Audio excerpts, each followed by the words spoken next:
warahmatullahi wabarakatuh. Senang sekali menjumpai Anda dalam seputar informasi Toli-Toli yang akan menyajikan ragam berita yang terjadi di Kabupaten Toli-Toli. Di antaranya, terjadinya tinggi curah hujan di Kabupaten Toli menyebabkan tanah longsor di beberapa tempat. Bersama saya, Sujito, inilah berita selengkapnya.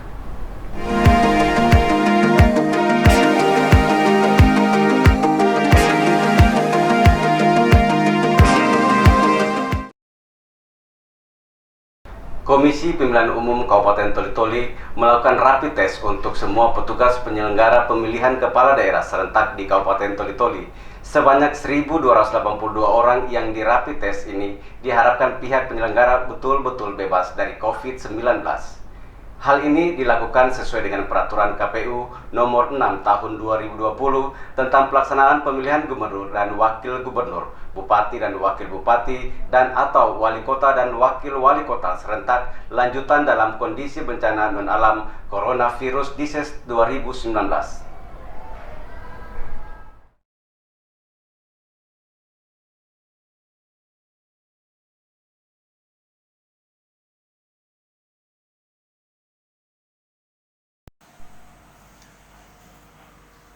Sesuai dengan peraturan KPU nomor 6 tahun 2020 tentang pelaksanaan pemilihan gubernur dan wakil gubernur, bupati dan wakil bupati, dan atau wali kota dan wakil wali kota serentak lanjutan dalam kondisi bencana non-alam coronavirus disease 2019. KPU Kabupaten Toli-Toli melakukan rapid test untuk semua petugas penyelenggara pemilihan kepala daerah serentak di Kabupaten Toli-Toli. Sebanyak 1.282 orang yang di rapid test ini diharapkan pihak penyelenggara betul-betul bebas dari COVID-19. Lukas Sarah, Tim Liputan Kominfo Toli-Toli melaporkan.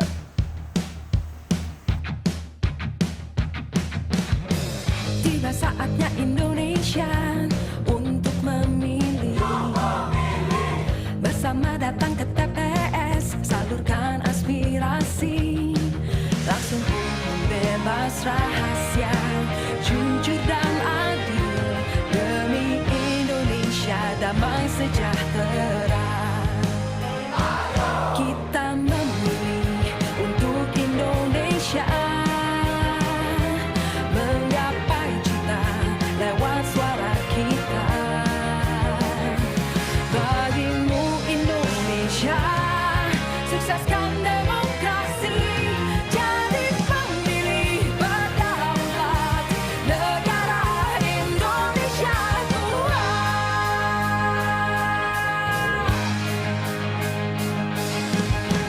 Tiba saatnya Indonesia untuk memilih. Bersama datang ke TPS, salurkan aspirasi. Langsung umum bebas rahasia, jujur dan adil. Demi Indonesia damai sejahtera,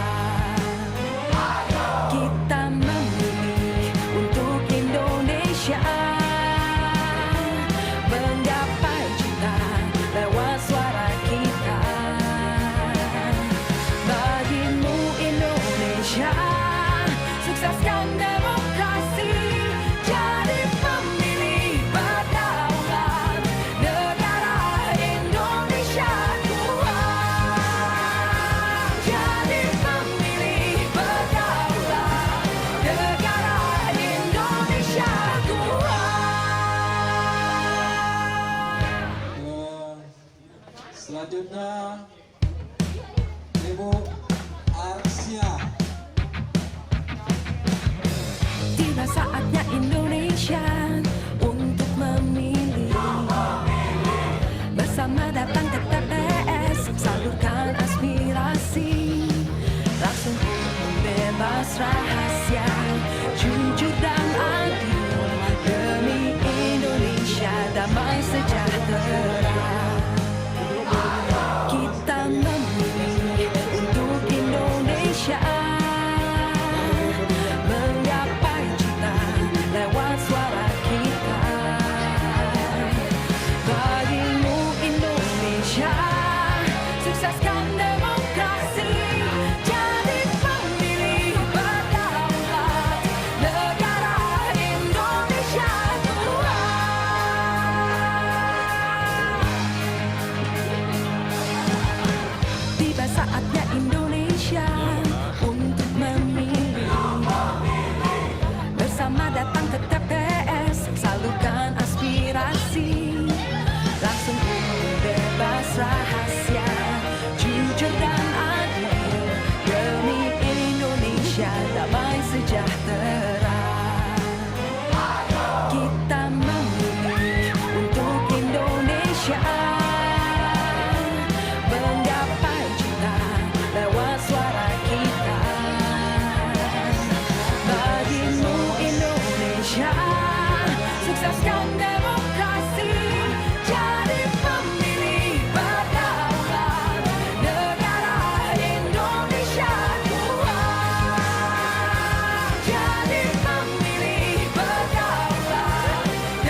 Akibat curah hujan yang cukup tinggi di Kabupaten Toli-Toli mengakibatkan terjadinya longsor dan putus jembatan di beberapa tempat.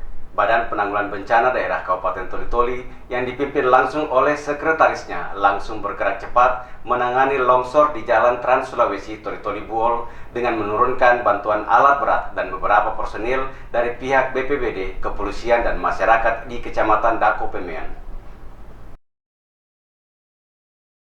Akibat tingginya curah hujan di Kabupaten Toli-Toli mengakibatkan terjadinya longsor dan putus jembatan di beberapa tempat.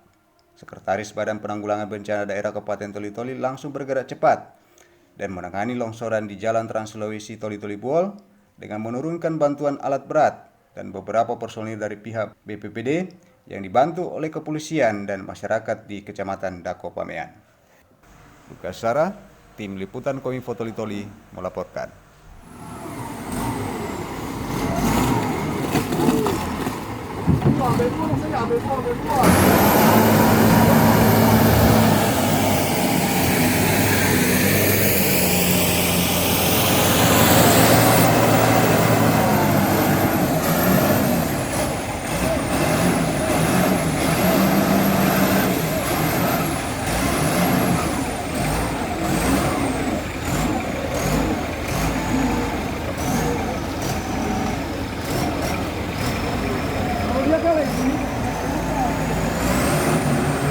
Ini aspal ya, sama itu bang.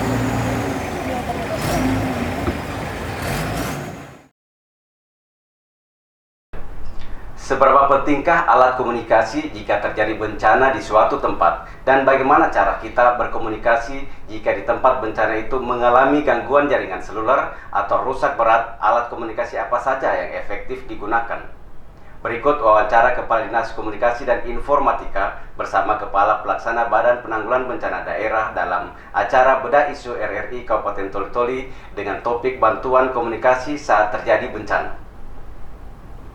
Berbicara persoalan bencana, berbicara persoalan komunikasi itu erat kaitannya seperti itu. Dari Dinas Kominfo sendiri, strategi penanganan bencana untuk dukungan komunikasinya sebenarnya seperti apa Pak, sampai sejauh ini Pak? Iya, kami sudah melakukan, ambil contoh kemarin kami bukan saja dengan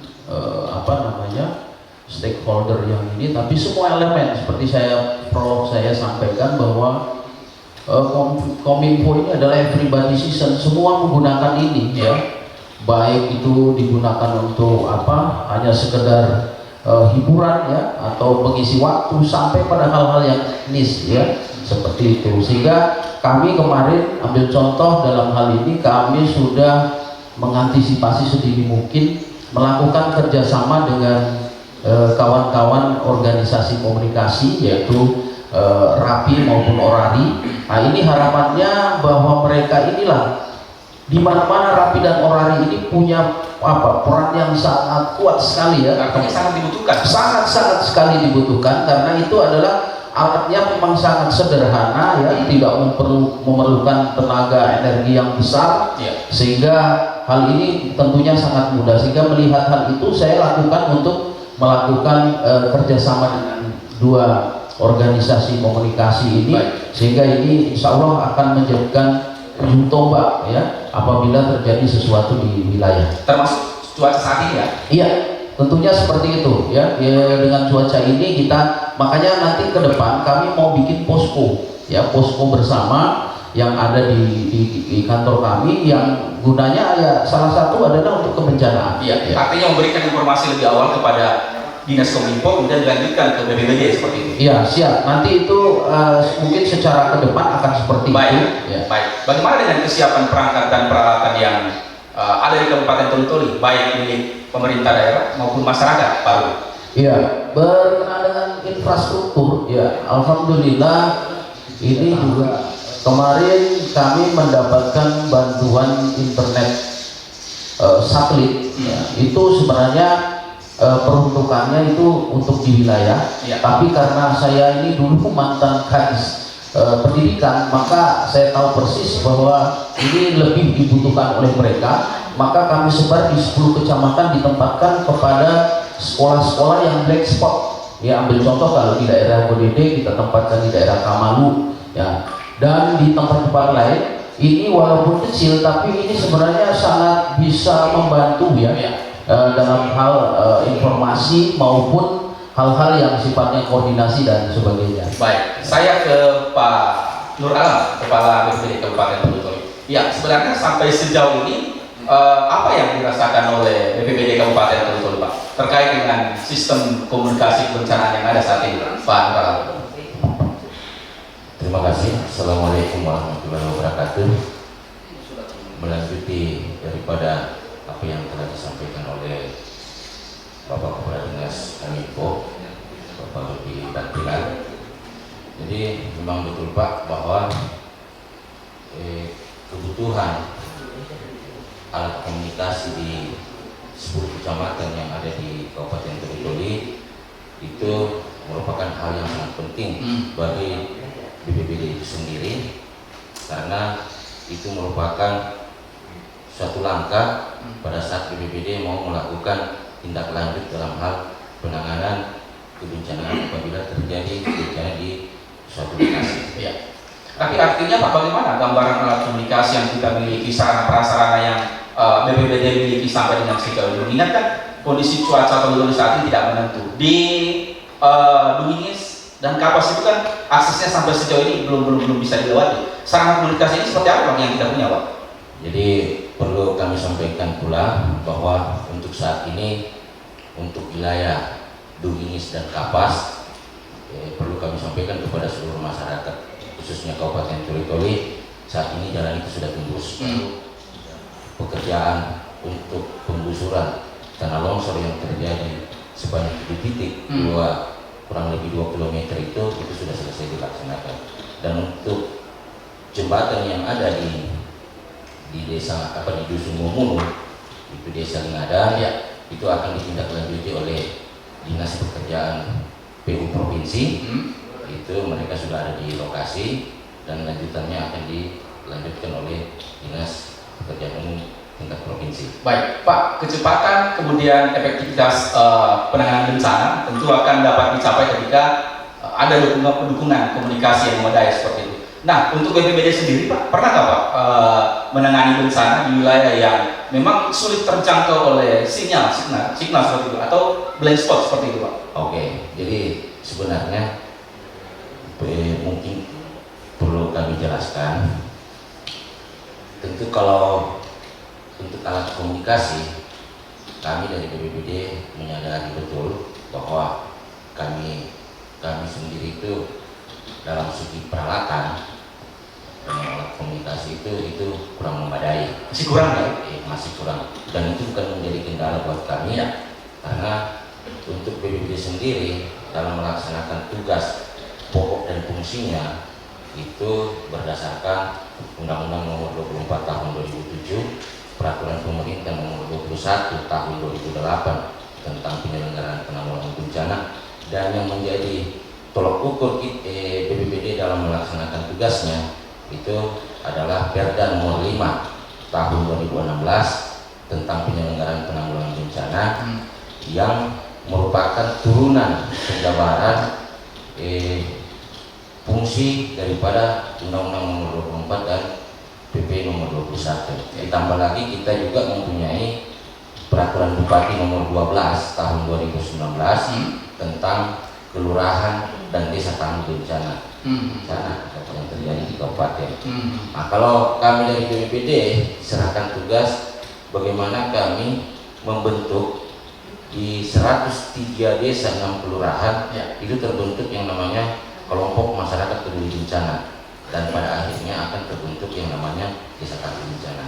Nah, inilah buat kami ini merupakan alat pembantu kami untuk mendapatkan informasi yang jelas dan tepat tentang kejadian dan kondisi yang terjadi di satu titik lokasi apabila terjadi bencana. Termasuk yang ada di Dungingis ya? Ya, jadi termasuk di Dungingis dengan adanya informasi dari masyarakat dan tim relawan yang ada, sehingga kami bisa melakukan tugas dan tanggung jawab kami untuk menindaklanjuti kejadian yang terjadi di suatu lokasi yang terkena bencana. Baik, berarti BPBD saat ini Pak bekerja belum sesuai dengan standar operasional prosedur SOP, khususnya terkait dukungan komunikasi Pak Nur Alam.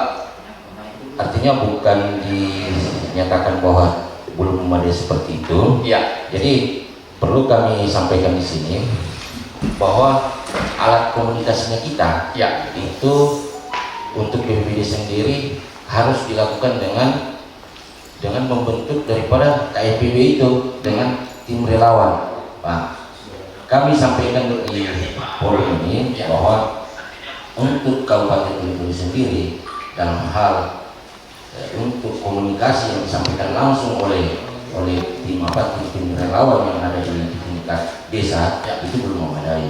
Seharusnya untuk kegiatan-kegiatan edukasi, pelatihan dan sosialisasi kepada masyarakat tentang penanggulangan bencana dan pemberian tata cara pelaporan dan informasi itu sebenarnya kan kita harus lakukan kemarin di awal tahun.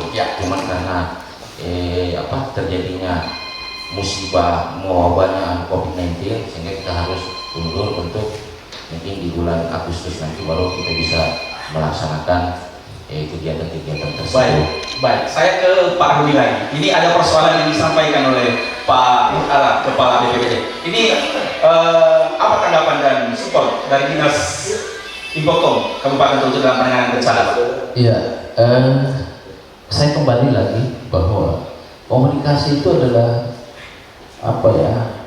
memang saya di mana-mana saya katakan baik kepada staf maupun siapa saja yang berdiskusi tentang persoalan komunikasi, saya sampaikan komunikasi itu nanti satu waktu dia akan menjadi kebutuhan dasar sama dengan dinas pendidikan maupun dinas kesehatan. Kenapa demikian? Ya, coba tadi Pak Nur Alam sudah menyampaikan dia terkendala dengan persoalan COVID-19. Kominfo enggak, justru komunikasi ini makin kuat. Buktinya orang melakukan social distance itu dengan menggunakan fasilitas komunikasi seperti menggunakan telekonferensi, apakah itu melalui Zoom meeting dan sebagainya. Itu bukti ya. Kembali ke keterkaitan tentang mendasarnya kebutuhan tentang komunikasi ini, menurut saya memang wajib. Mohon izin saya sampaikan, saya juga mantan badan kepala pelaksana kepala pelaksana Badan Penanggulangan Bencana. Ya dulu di masa saya membangun yang namanya repeater untuk komunikasi, karena sebenarnya hakikatnya di BPBD ini harus wajib itu, tidak bisa tidak. Kenapa demikian? Karena ambil contoh kemarin itu sangat membantu. Pernah terjadi kebakaran di daerah Wogodede, itu cukup besar sekali. Saya sampai penerbangan di Toli-Toli itu di cancel, nggak bisa dia landing karena terlalu tebal asap yang ada di Toli-Toli ini. Dengan hadirnya komunikasi yang kami bangun tadi, luar biasa efeknya, ya. Termasuk bagaimana menangani, ya, bagaimana memobilisasi, ya, bagaimana mengarahkan itu semua. Betapa pentingnya alat komunikasi radio di saat terjadi bencana di suatu tempat. Pemirsa, itulah tadi penjelasan tentang alat komunikasi sekaligus menutup jumpa kita hari ini. Tetap jaga kebersihan agar tidak menimbulkan genangan air. Jangan membuang sampah di sembarang tempat agar aliran air tidak tersumbat. Tetap waspada dalam menghadapi curah hujan yang tinggi. Saya, Sujito, beserta seluruh kerabat kerja mohon undur diri dari hadapan Anda. Gunakan masker saat keluar rumah, jaga jarak dan selalu cuci tangan. Kita bisa, kita mandiri. Assalamualaikum warahmatullahi wabarakatuh.